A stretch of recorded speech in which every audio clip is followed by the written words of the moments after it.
So we're on. We're hitting live. And Okay. if anybody ever joins this and sees this after, I'm Ulf Sandstrom. Oh, and I'm Marianna Hartsong in Sedona, Arizona, with a frog in my throat today. Yeah, and I'm in Stockholm, Sweden. So I wrote down a bunch of questions. Well, that's fine. Just fire away. Okay. So I'm really curious. And when I was in Dreamtime last night thinking about it, I said, shit, if I ask this question, he's just going to turn it around and turn it on me, but that's okay. That's my job. What does being a mentor mean to you? What it means to me, I would rather say, being a mentor means that you are prepared to do whatever you feel in your gut and your experience that you can do to help somebody to develop a skill that you yourself have. And for whatever reason they asked you to help them with that, you should do it at your best ability. Now, this might mean that you're leading them to a road they weren't prepared for because they asked you, and that's exactly what you should give them. Right. Okay. That actually very, very much aligns with where I'm at. And you've already opened doors for me that I didn't even know existed. So I'm very grateful for that.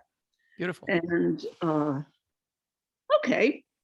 That's just the back thing. I've done that one. And having said that, I also want to say I worked a lot with hypnobirthing. I worked a lot with midwives. And I consider myself, whether it is a client or it's a mentoring, I am a midwife. Okay. I hold up mirrors, I stand back, and I allow you to become whatever you should be. Beautiful. I've always conceived of myself as a connector. I see dots that people don't see, and I let them see them. So that's not that different, except that you've got this whole notion of clean is absolutely fascinating to me. Isn't it? Had a family conference the other day, and it was absolutely in my face how unclean, well-meaning, brilliant people, but how unclean the communications are. It was fascinating. And that is the backdrop not only of my life, but of the vast majority of everybody. It is. And so, and I'm feeling like if the water's really, really cold and you want to go swimming, you go in really slow, at least I do, really slowly. And that's not the best metaphor. There's some clean feels incredibly foreign to me and incredibly right at the same time. I have this incredible urge and yearning to know it very well. I have relied all my life on a very deep intuition, which is beyond most people's. And for most clients, that's worked really, really well over the years. But I've messed with them. And I did one, like the last session I sent to you was like this feeling afterwards was like, oh, that was almost a totally clean session and there's no work to do. You just be present, listen, and then tweak it. It's like when you're doing whitewater, you just have to follow the course of the water and then tweak it a little bit every now and then to stay out of it. And the tweaking isn't always clean per se, but that's because we did a training the other day and one person said, you say that you love clean and you want everything to be clean, but now you did a session which wasn't 100% clean. And I said, yeah. Yeah. That's going to be helpful because I've been trying to think about, how do you introduce, there's a rock in the river and the river goes on both sides and either side looks like it's pretty good, but your intuition says if they go that way, it's going to be more fruitful for them. Mm-hmm. And how to ask that in a clean way, because that presupposes assumptions and judgments and so on my part. It does. And I think, I think the beauty of clean is that you are asking yourself these things instead of relying 100% on your intuition to necessarily be true, and it introduces a humbleness, which is, can I do this clean or can't I? And there will be a point where you're going, for this cake to be, I will have to crack some eggs. And then you crack the eggs and that's it. And that's fine. And then you follow clean on there. I mean, exactly. I mean, it's like, is honesty a good attitude in life? Absolutely. And if a child asks you on a crashing plane, are we about to die? Are you going to put honesty before some really good last 15 seconds?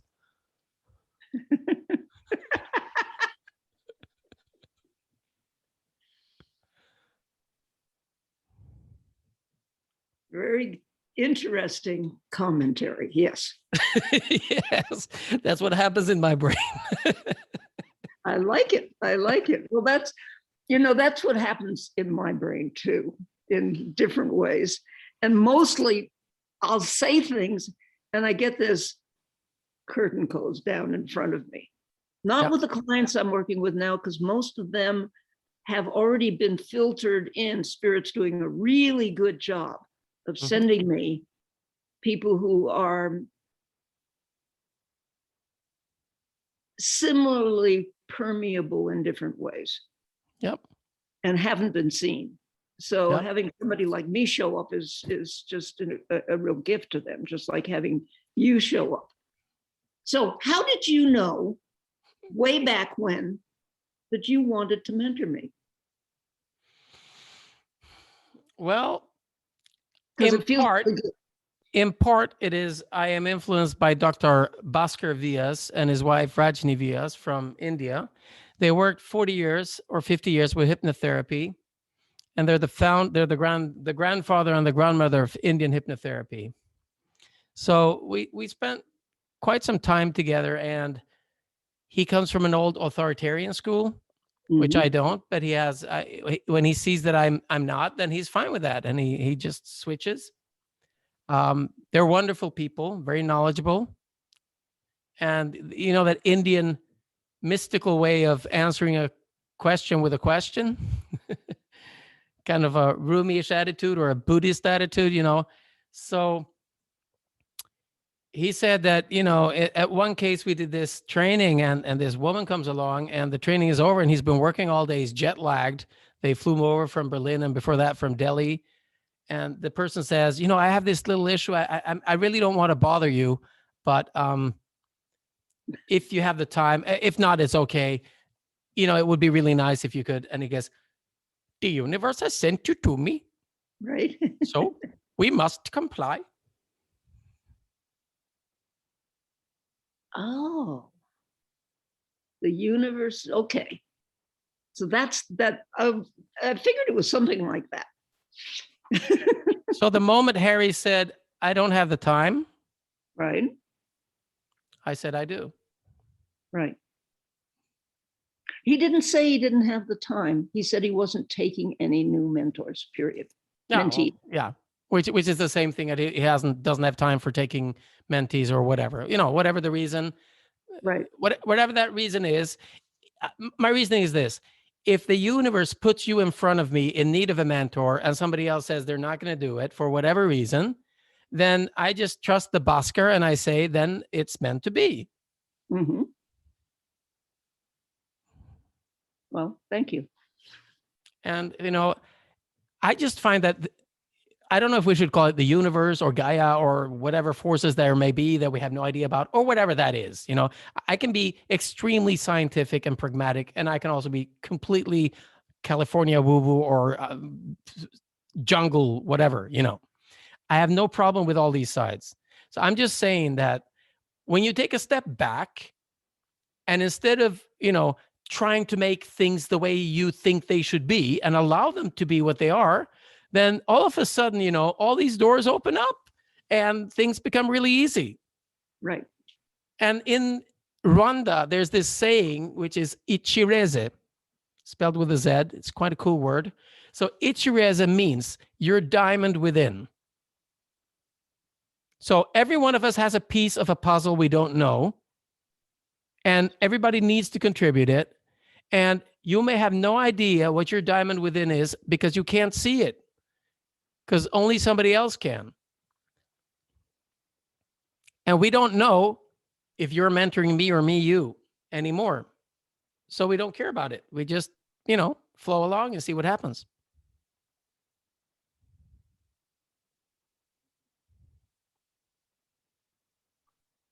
That's so in alignment with me that I am very grateful anyway. There you go. Yeah. So, well, while we're doing questions, then we'll see where this flows. I'm really curious. You were born in Hungary. You went to Spain. You've ended I was born up in Colombia. Oh, Colombia. Oh, then you were in Hungary. Then you went to, I don't know. I listened to a little piece there. Mm-hmm. But your name is Swedish. Yeah, and you've ended up my parents are Swedish. Ah, okay. That's how you ended up back there. So Yep. how did you learn?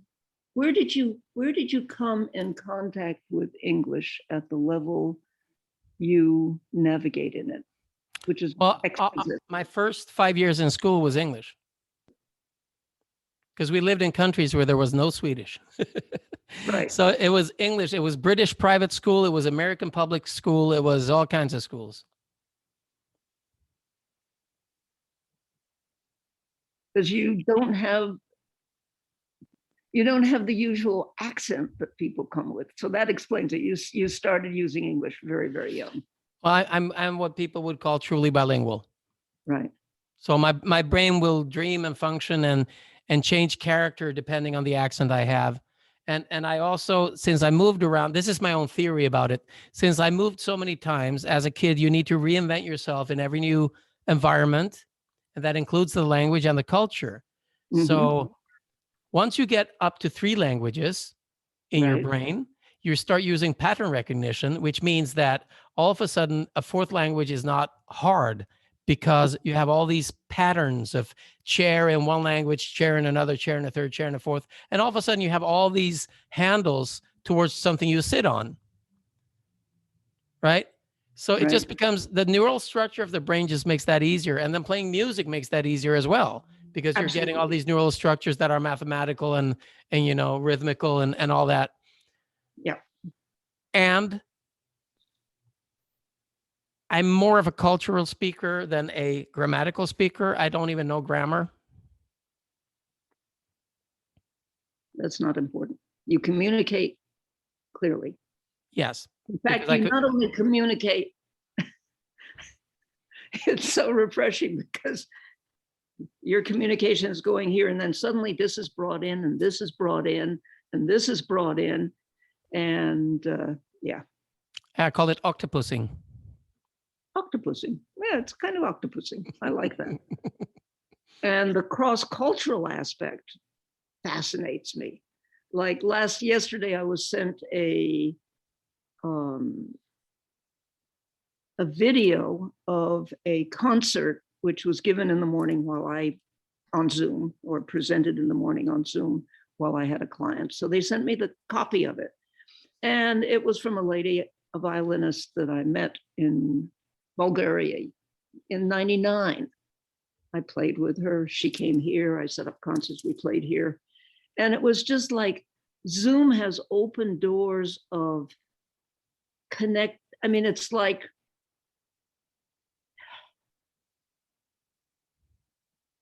what's the word I want? There's connectivity lines around the planet that are holding the planet, that are enabled by this. I mean, it's early morning for me, and it must be sort of into the evening for you. Doesn't matter. So the way I have connected, I don't like the word psychically, but I feel and know things from different places. Now there's a way of bringing it into form, which is really cool. Yeah, And then I mean, this is making that invisible connection visible. Right. That's it. That's it. And it's at a drop of a hat. It can go anywhere. It's just so the consciousness of the planet has a chance to morph in a way that it's never had before. That's true. And I think that Corona accelerated that by 10 years. And people, I mean, I've done trainings for people who would never have considered doing a Zoom training with a guy in Sweden ever. So I had, nuns from Colombia. I had psychologists from Mexico City together with a human aid worker in Costa Rica and somebody in Guatemala and Brazil and Bolivia. And these people are not people who are usually sitting at a computer with an internet connection. These are people from the countryside who basically, barely had a Skype call before Corona. And now they're doing havening training over the internet. And we're saving a shitload of travel. That would never have happened, that training, because it was one person in Guatemala, one in Costa Rica. That would never have happened. No. And there is a richness of the fabric. Like I worked with a lady in Saudi Arabia a couple of weeks ago. Yeah. That wouldn't have happened. But my tiny knowledge of Arabic through the beautiful names was able to be entered into it, so that there was this connectivity that you'd never dream happening with a Saudi Arabian who sort of speaks English and an American who most Americans speak one language, maybe. Maybe. Maybe. Yeah. So it's fun. Anyway, I'm really grateful. It's made my life bigger. So I think that answers all those questions. Thank you. It's just been such a question. It's like, who is this mongrel? You pretend to yourself as a mongrel. And I thought, yeah, this is nice. I'm kind of a mongrel, but from a very different, just completely different. And my mongrel's more psychic than it is actual relocations. We'll get to that in the next time we work. Okay. So I've sent you a bunch of sessions. Yes. How can you best support my stretching my learning curve? I'm very happy to do so. And yeah, I keep understand bumping that. into the wall. So there's all these different views of what mentoring is and what a session is and whether it was good or bad. And, what is the objective? And all of those things are actually philosophical. Mm-hmm. Some people, would look to the mentor to find out, was that an okay session?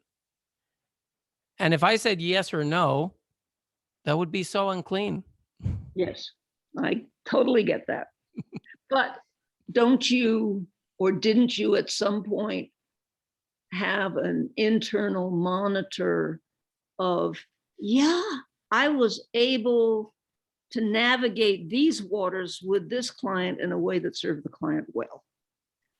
So here's my mentoring question for you. Yes. You've written down a number of cases to me. Right. And you've analyzed them really well. You have a good memory for what happens in a session and an eye for detail. And you're very conscious of the flow, the flow of events that lead to the end of a session, which actually isn't, words or techniques or specific facts, because that's not the way the mind works. So the form that I gave you, which is the old Havening org form and the new Havening org form, you found them like straitjackets. The second one you gave me was the new one. Yeah. So they're actually straitjackets. Yes. And they come from the perspective that you can deconstruct a session. Yeah, but to what end? Exactly. So the question is, to what end? When is it useful to deconstruct a session? Well, for the insecure, they want to know, did I do the right thing? And my honest mentoring answer would be, I have no idea because I wasn't there. No, I'm honest, Back the ball, toss it right back. How would I know? And how would you know? Right. Because if you're looking for me to say if you did the right thing or not, that's 2 degrees of separation away from the only person who can say, which was the client. Right. And the client When are they able to say if it was a successful session? I thought about this a lot, and I came to the conclusion they could say it right after if they feel that way. And they could be really pissed about it because you pressed the button that they didn't want to have pressed but needed. And they will piss and moan about that and how lousy that was for maybe 2 or 3 years. And then one day it will dawn upon them that you did the exact right thing, and that led them to the place where they were supposed to be in life. So I would say that, if we ask clients on the day they pass into the otherwise, whether that was a good session or not, if they remember it, we will get a true answer.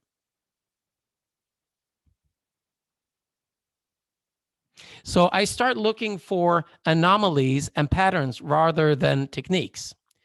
Because in my world of art, and I think therapy is an art. I don't think it's a recipe. If it's a recipe, then you're a carpenter making chairs. And then, you shouldn't be working with the material of people because they're not wood. So, but you can make artful chairs. You can make lovely artful chairs. Absolutely. Yeah. So I agree with that. But what I mean is, either you're fearful of making mistakes, in which case you don't only need a mentor, you need therapy.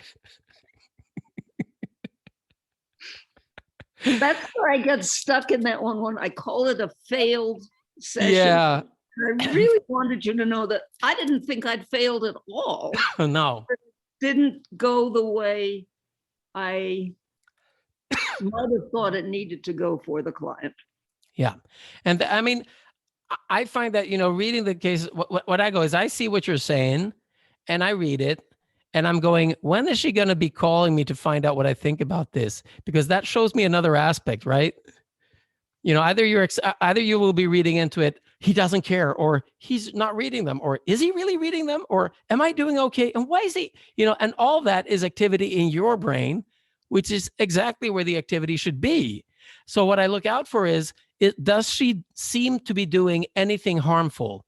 So if I had read, if I had seen anything in your notes that made me worry if you're delusional about what a good session is for some reason, for misunderstanding or fear or overly love or, over caring.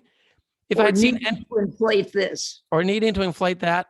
If I'd seen anything of that, you would have me on a Zoom call, 30 seconds later. But I didn't. So I must be doing well. So you must be doing well. That was the long answer. Yeah. And you're not doing it, I mean, I know some trainers say, start with event havening and make sure that you get the SUDs down to 0. And I understand it, I respect it, and I would never teach it that way because I don't know if the SUDs should go to 0. I don't know if the client is going to court on Monday and need a few tears in the corner of their eye to convince the judge. It's unjust and it's not what I would like, but I've been in that situation with clients, and for some people, they still need to reflect over something. Yeah. Right. And I really feel that the whole idea of reporting 30 cases, I did it. And I like the fact I did it because it allowed me to see patterns in a boring way of reporting that I didn't like. And it allowed me to step outside my box of wanting to do it differently and putting on that t-shirt. I never wear t-shirts.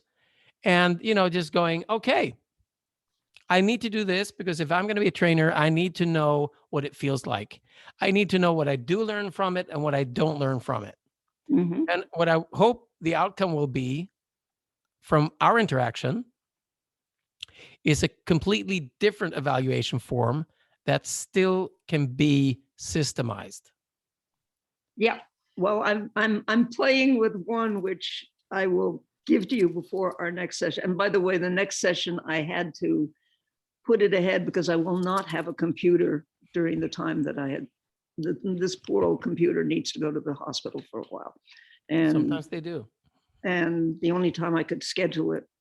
And they just said, well, you might have it back by here, but if this and this and this, which we can't know until we see it, then you won't get it back until, and that that lopped into your session. So it's there, but it's ahead. But it Yeah, doesn't mean that's it's good. not perking. It doesn't mean that it's not cooking on the back burner, which No, is exactly. perfect. So the only, if I would toss some things worth reflecting about, Okay.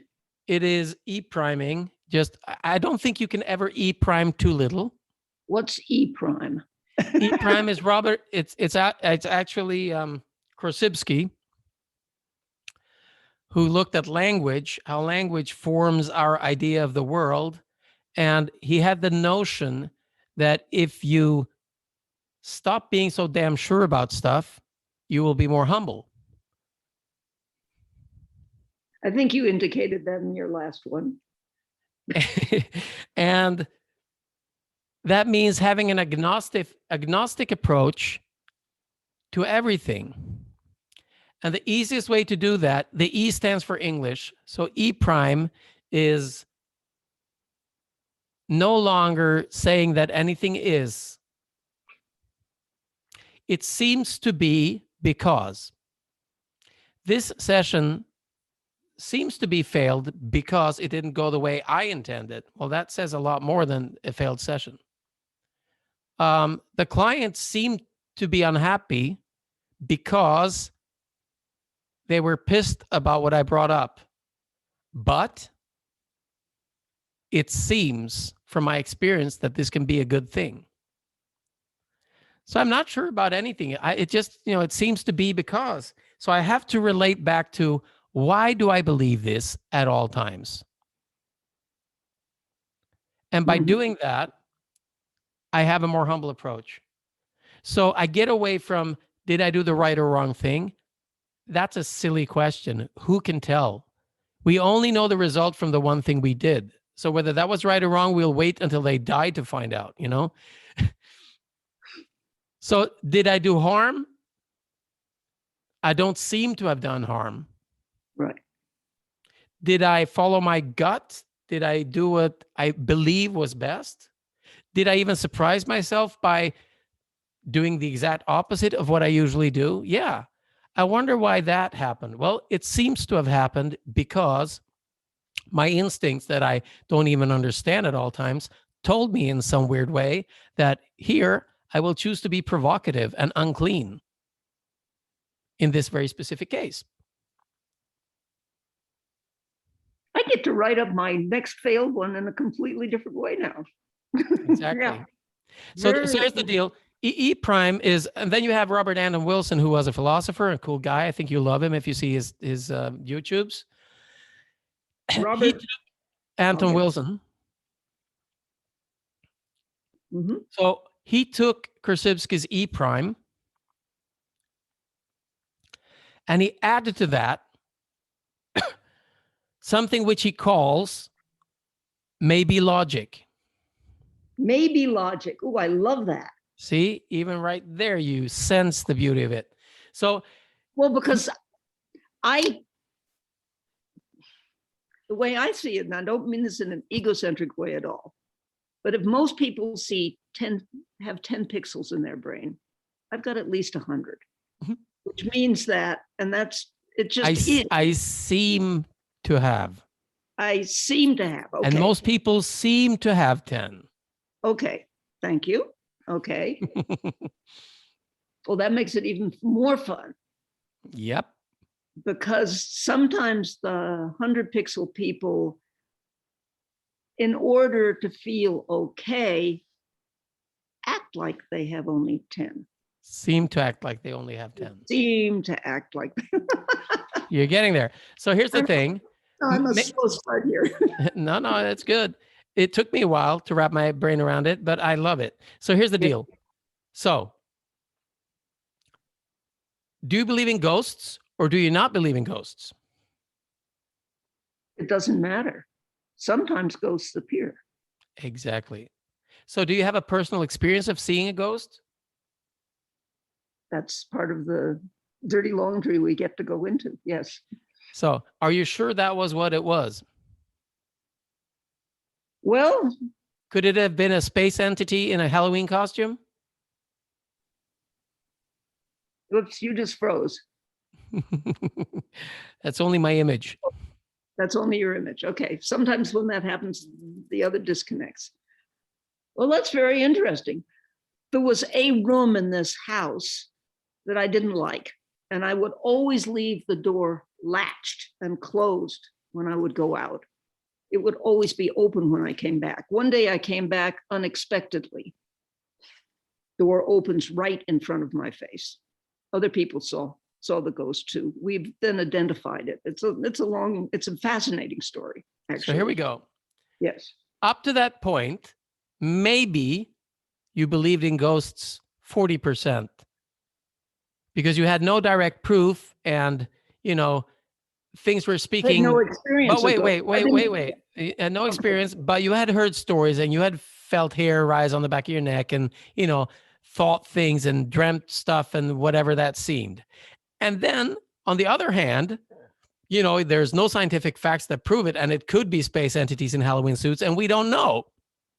So your maybe logic gives you 30% against ghosts and 40% pro. And then you have this live experience. All of a sudden you're 89 or 90% for ghosts, but you can keep the 30% against. Because with maybe logic, you don't need to choose sides. You can have two opposing ideas and you can be happy with it. Would that the world understood that? What if it did? If it did? I don't know how polarized things are in Sweden these days, but yeah. It's like, are you pro-vaccine or against vaccine? My answer is which fucking vaccine, why, and in what situation? And what's the alternative? Exactly. But any discussion like that now, choose it vaccine, choose it COVID, choose it Trump, choose it, choose it race. Everything there's two sides, but there aren't. There's a gazillion possibilities. Exactly. But try to communicate that and you're crazy. I'm crazy. No, I can be crazy. No, but no, I know what you mean. I agree. So that's the thing. Normal without the seams. Normal likes to feel certain that this is true or this is true. And if this is true, then this can't be true. Therefore, we have to fight. Exactly. Makes no sense. And the whole thing with this, which is interesting, is most of the time, the fight is only a metaphor for a need to vent frustration. So, if Trump hadn't... a need to be seen, heard, whatever. The 6 basic human needs, So if it hadn't been Trump or Hitler, it would have been somebody else. Yeah. And if it hadn't been Madonna or Elvis or Beatles, it would have been somebody else.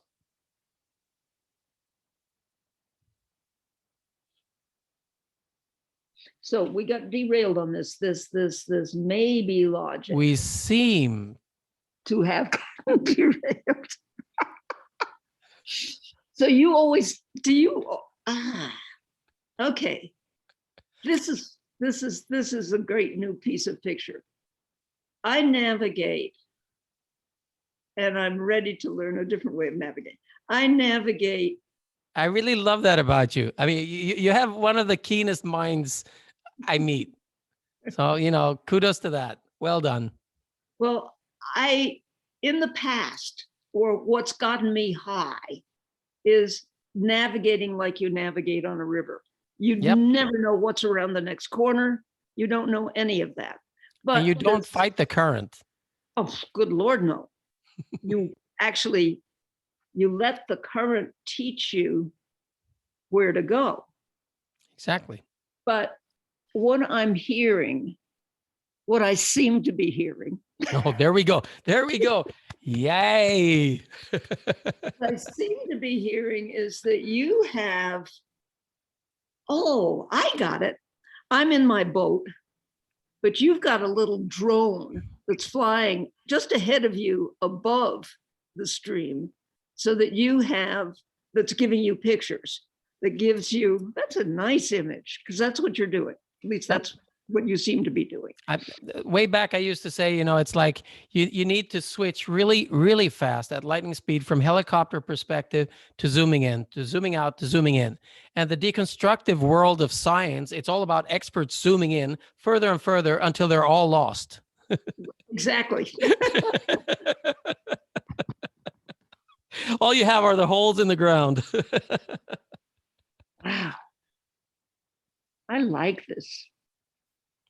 So, and the only way you can get to helicopter view, the only way I'm imagining I can get to helicopter view is that A, I'm unattached, and B, I have my ego completely out of the way.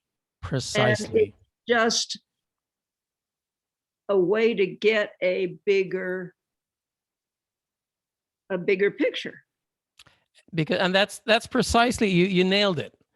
I call, the number one enemy of anything is prestige, and prestige equals ego, and ego equals not being humble, not being agnostic.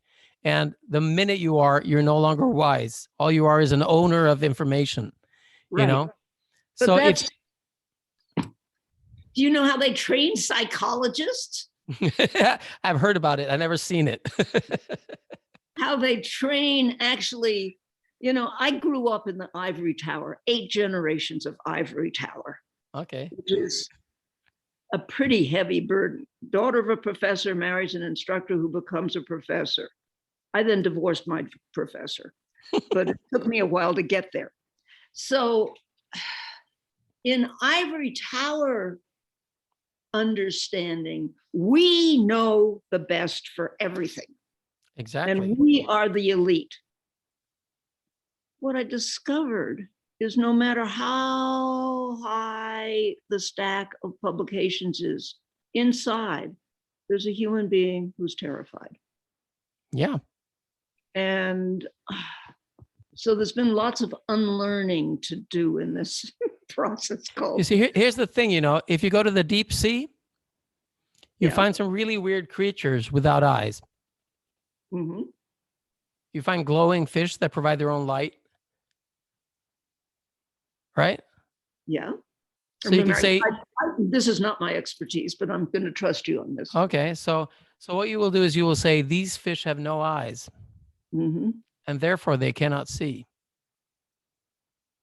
If I'm a professor, yes. Exactly. So the thing is this. But that's not what it is. No. So the thing is this.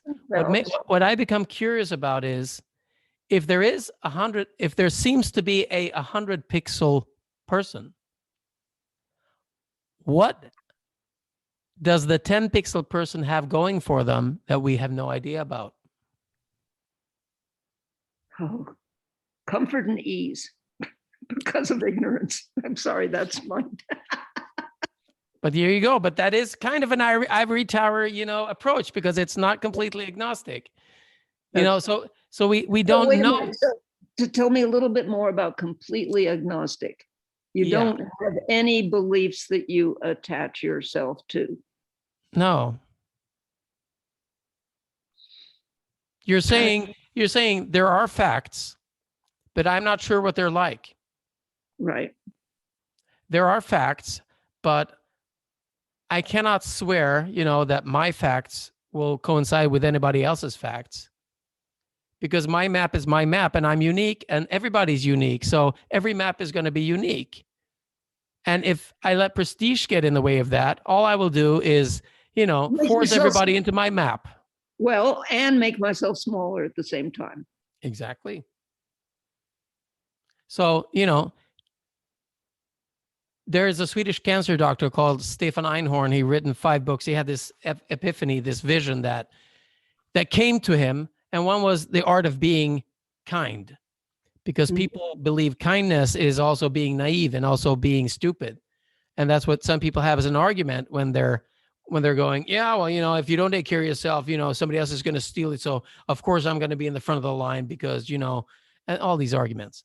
And the art of being kind also boosts the immune system.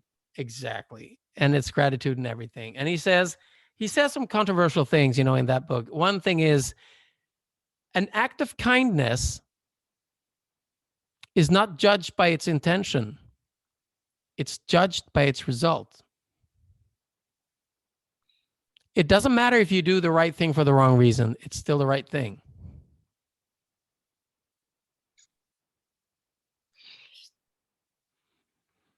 And that's kind of an antidote to, the road to hell is paved with good intentions, because that's doing the wrong thing for the right reasons.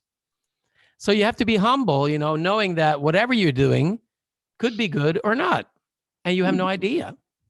And that's being agnostic.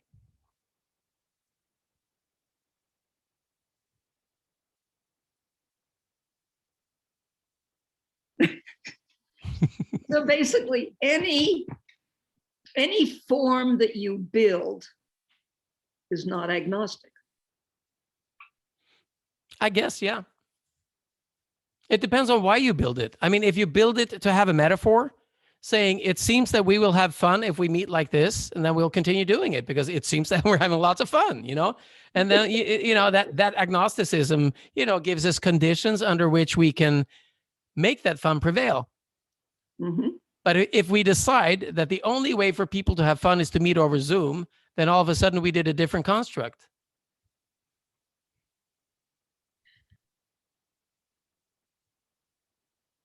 So I'm going to give you feedback at this point.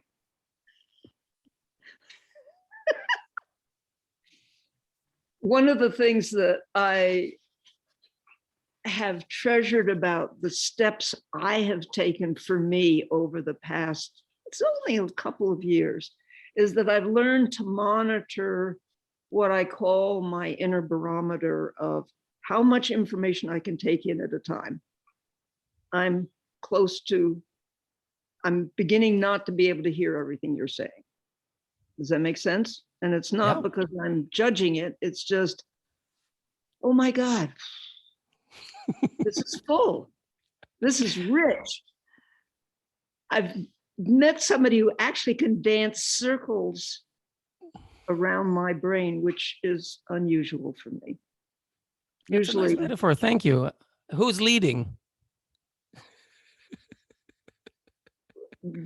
I feel as confident in leading this as you feel confident in leading this. That is, I feel totally safe to be totally me and just show up. Perfect. Which is, in my sense, the ideal place to get a client into. But it takes it. Most clients don't have a clue how to do that. So then you coach them and lead them. But it's like, I have learned to trust. I don't know if this is, I don't think this is agnostic. This is close to a belief, but I've learned to trust the internal information that shows up and to notice what it's letting me know about where I am. And if we have a scale, the way I teach it to clients is from pubic bone to throat. Good way of doing it. 0 to 10. By the time you get to the throat, you are so vermished and verboogled and all mixed up and lost that you can't do anything. You can't see anything. So this noticing of fullness was at a 4, 5, 6 area, which is the solar plexus, which lets us, it's the amygdala letting us know what we're doing. So I just needed to share that. And that I understand. And again, I would say seem, because we seem to be able to feel it from the pubic bone to the throat. And maybe we can do it on the outer ear as well. We don't know yet. Of course. Right. And so I would say,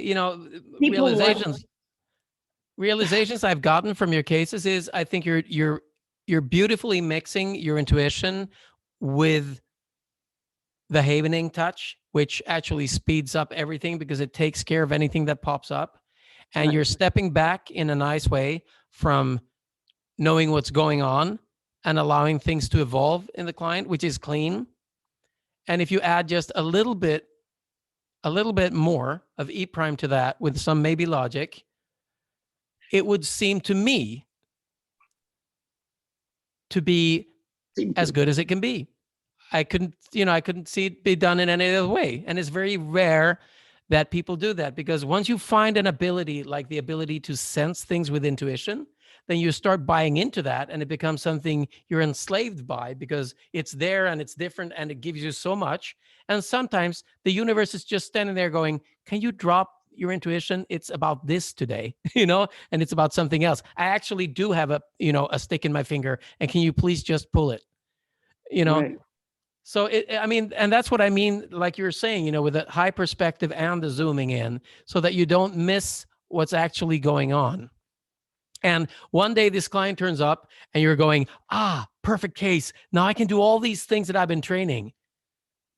And they're like, the universe is there like, yeah, but this specific client had something for you. Why don't you just, receive it? We know you can do all that. Why don't you just listen? It's for you. I brought you this client to enhance your day because you're not doing anything but clients right now. So how could I reach you? Says the universe. Well, that's true. I figured that was a gift. I figured out, oh my God, every client comes is my teacher. Exactly. No question. No No question. question. So what we're doing is, on the surface, we're humans, and some of us are therapists, and some of us are therapies, and whatever we may call it. And in reality, on a different dimension, we're trading gifts. So it's like yakety yakety yak up here, havening, blah blah blah. And in the reality, it's like, and here is from the Andromeda galaxy, the ring of tokens. Thank you very much. Are they done yet? I don't know. Oh, wow.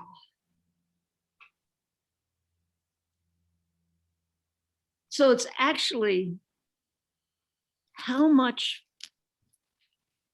fun can I have today? How much can I celebrate today? How That's alive it. can I be to what is happening within me?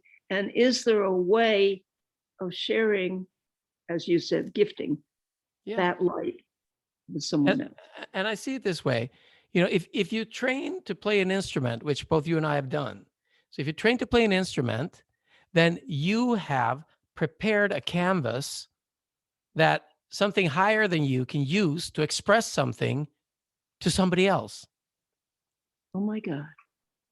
Fascinating. Translate.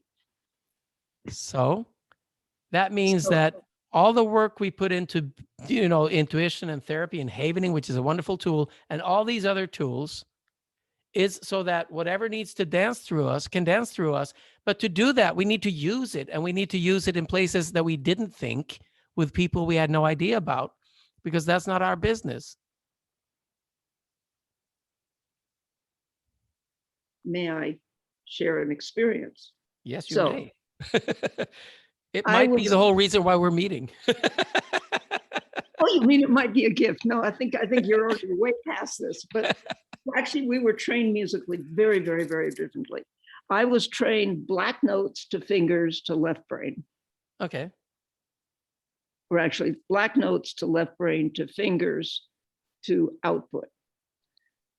And about 15 years ago, I thought, I really want to play for the dances of universal peace, which is our simple, simple musical prayers, heart, spirit connection, all this gifting thing. It took about 6 years till I could actually hear, because it goes into my right brain and then it translates through. Who knows what the gazillion different pathways are? They certainly aren't the pathways I was trained with musically, and they come out. But as part of the dances, there's always a part where you take the prayer, what they say, on the breath. At that point, the musicians in the center of the circle are absolutely channeling the energy out to the group. And that's where I get high playing music.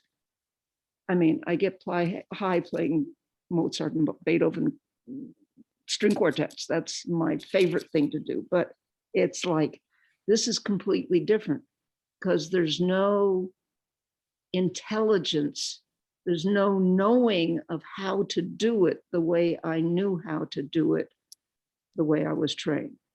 Havening, introducing this incredible path has opened up those same kinds of channels in my brain in all sorts of other ways. Yeah. And the beauty of it is you're providing a safe, it's like, you're going to be doing judo training with people. So you throw out these mattresses so nobody gets hurt. Right.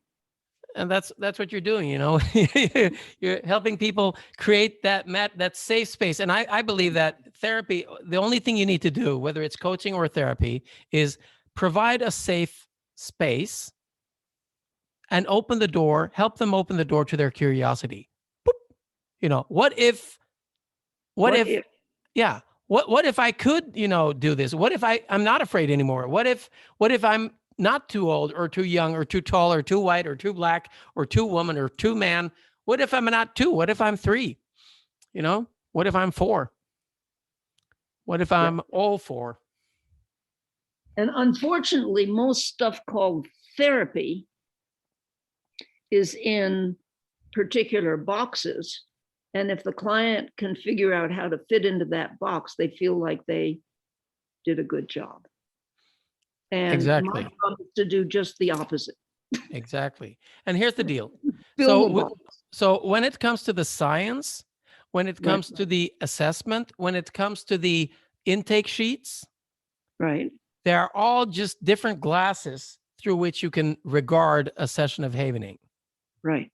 So none of them are straitjackets. They're just different binoculars. One goes like this, one goes like that, one goes like this, and that's fine.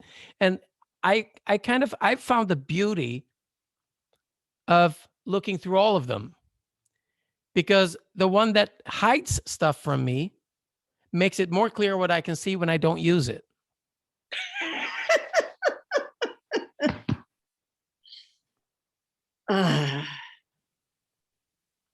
Takes a certain amount of patience to approach life that way when you feel like you spent your entire life fitting into the boxes that don't fit. I don't know if it's patience. I just think it's curiosity. What if I do it this way? What if I do it that way? What if I try this, just exactly the square way? I always get German when I talk about, things that are square, but I know a lot of Germans who are really not square. But I mean, it's fun, and I don't mind it. And I find that in the amount of time where other people are going, should I do this? Shouldn't I do this? What if I do it this way? What if I do that? Did I do it right? Did I do it wrong? I will have done 25 different versions, and I will have patterns clear, and I will know physically what that means to me through experience. So instead of trying to get it right or wrong, I'll just do it, and then I'll evaluate it, and then I'll realize there is no right or wrong. And it was maybe all along. Huh. I do a different version of that. Okay. I taught myself body dowsing years ago. Uh-huh. Basically, you embody whatever people think of as a pendulum. When it's embodied, you're absolutely clear when it's your ego directing it or when you're actually open to listening and hearing. And I've learned to make every decision that way, which is awesome, because then there's no should I or shouldn't I, is this right, is this wrong? It bypasses all of that noise. And oh, okay, well, this is what I'll do now. This is where I'm going to go. This is what and I have guess it's an internal navigating system that works a little bit that way in sessions too. I seem to have an internal navigating system. Oh, I seem to. And in reality, maybe the Wizard of Oz is behind your curtain and doing it all along. You have no idea, be open to it. Be agnostic. I did build a yellow brick road in my driveway. So there you go. I like it. And there's a vortex in the middle that goes this way. And then you end up in a crystal with a crystal in the center.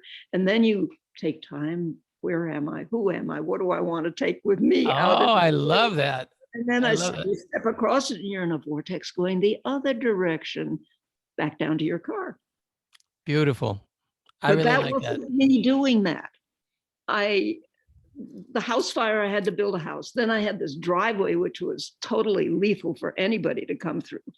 And I figured I got to bite the bullet and spend all the money and put pavers in there.